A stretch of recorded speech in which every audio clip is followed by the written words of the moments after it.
estudyante, dala ang scores nila. Pakadto sa ika-number 25. And then, sort, filter, A to Z. Correct.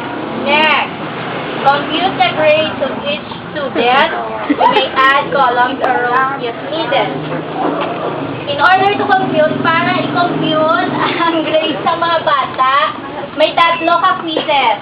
So, ang tatlo ka quizzes, ginhatag sa row scores nila. So, i-add natin ang tatlo ka row scores, kuha natin ang average, i-divide natin sa 80 sa total numbers ng quizzes.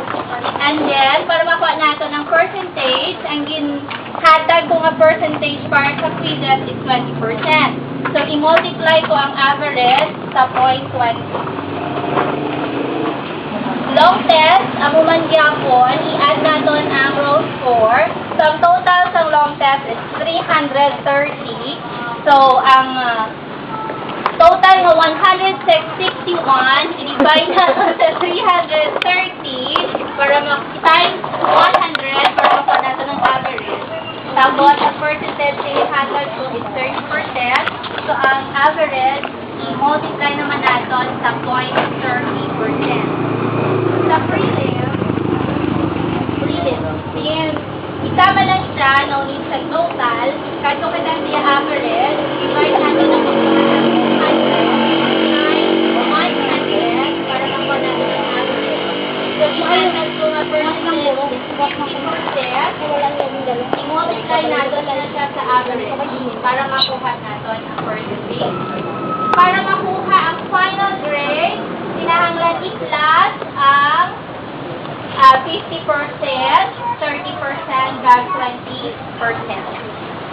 So, ang nakapastar is only 2. Next, show the results both in Excel and graph, either bar graph or pie graph. Just choose 2 and apply back graph to make back graph. So, amo na siya sa Excel. Ano siya ang graph. So, pie ang natin.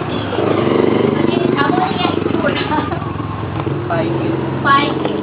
Next, margin, top 0.50, bottom 1, left 0.75, right 0.50. So, kahit kita sa page layout, margin, custom margin. Ari, top 0.5, bottom 1, left 0.75, right 0.5. Number 5, use Bell MT font, name, color blue, quizzes, grade, red, long test, green, prelims, yellow, grade, black. So, ari siya, balik sa home. Ang iyang font is Bell MT. Ang colors ng name, blue. Ang colors ng grades ng quizzes, red. Font colors ng long test, green. Colors ang prelims, yellow, final grade, black. Wow!